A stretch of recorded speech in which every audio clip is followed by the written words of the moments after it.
কি একটা ঝামেলা বলো তো, যেখানেই ফুল দেখি ইচ্ছে করে যে পেরে নিয়ে গিয়ে কোনো প্রিয় মানুষকে দিই।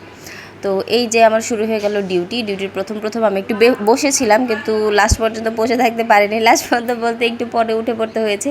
বসে বসে অন্য মানুষদের কথা শুনছিলাম, কিন্তু তারপরে মাথা শয়তানি চেপে গেল, শয়তানি করেছি। তারপরে এইসব যা যা শয়তানি করা যায় আর কি ডিউটির মধ্যে। কারণ এখানে সব থেকে শয়তান আমি, মানে শয়তান বলতে সব থেকে দুষ্ট আমি। তারপরে পেশেন্টকে ওষুধ লিখে দিতে হয়েছে। আর তারপরে আজকে সব থেকে কষ্ট হচ্ছে একটা বাচ্চা পেশেন্টকে হ্যান্ডেল করা। বাচ্চাটাকে আমার বোঝাতে যে বাবা তুমি হা করো, কোনো সমস্যা নেই, ব্যথা দিব না, আমি ইঞ্জেকশন দিব, কিন্তু ব্যথা পাবে না, এগুলো বোঝাতে আমার অবস্থা কাহিল হয়ে গিয়েছে। তারপরে ছিল একটা ভালো মোমেন্ট। আজকে হচ্ছে আমাদের সাদাত স্যারের একটা প্রমোশনের জন্য একটা আমরা সেলিব্রেট করেছি। সেলিব্রেট অ্যাকচুয়ালি কে করেছে আমি জানি না, মানে কেউ একজন করেছে স্যারকে সম্মান দিয়ে।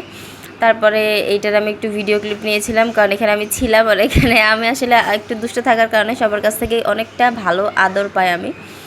তো রেজা স্যার বলছিল যে তুমি কেক খাবে না, বলছি যে স্যার আমাকে তো কেক দিচ্ছে না। পরে বলছে যে আরে ওকে কেক দাও, এরকম একটা অবস্থা। তারপরে মিষ্টি খেয়েছি, কেক খেয়েছি। এখানে আমি 2টো মিষ্টি খেয়েছিলাম, কারণ লাস্টের দিকে কেউ মিষ্টি খাওয়ার ছিল না।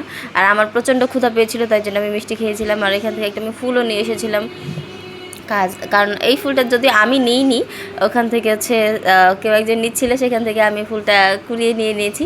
তারপর রাস্তা থেকে আরও সাদা বোগেনভেলিয়া আর এই যে ম্যাজেন্টা রঙের বোগেনভেলিয়া নিয়েছিলাম। এরপরে গিয়েছিলাম হচ্ছে কোচিংয়ে যাওয়ার সময় আমি অনেক বেশি ক্লান্ত ছিলাম, কারণ পেশেন্টকে মানে পেশেন্টের ট্রিটমেন্ট দিতে গিয়ে আসলে ডাক্তার ক্লান্ত হয়ে যায়, এটা খুব স্বাভাবিক ব্যাপার। আর আমি এমনিতেই খুব দৌড়াদৌড়ি করি, মানে খুব হুড়াহুড়ি করতে পছন্দ করি। তারপরে কোচিং শেষে আমি অপেক্ষা করছিলাম। অপেক্ষা করার শেষে দেখো আমার কানের দুলটা আজকে অনেক বেশি সবাই পছন্দ করেছে। কেন জানি আজকে মেট্রোর মধ্যে একটা মেয়ে বলেছে যে কানেরটা সুন্দর। তারপর আমরা খেয়ে নিয়েছি কিছু খাবার। আমরা গিয়েছিলাম রান্নাঘরে, তো ওখানের সার্ভিস খুব একটা ভালো লাগেনি।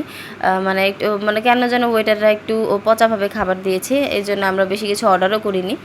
শুধুমাত্র লাস্টে একটা লাচ্ছি নিয়েছিলাম, আর প্রথমে একটু খিচুড়ি খেয়েছিলাম। আমরা অ্যাকচুয়ালি গিয়েছিলাম যে আচারি খিচুড়ি খাবো বলে। আচারি খিচুড়ির জিনিসটা কি, পরে দেখি যে আচারি খিচুড়ি বলতে এরকম আচার জাতীয় কিছু না।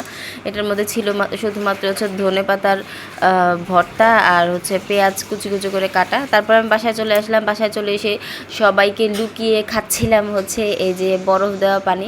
তারপর ফ্রেশ হয়ে নিয়েছিলাম। চলো আজকের মতো এটুকুই, টাটা।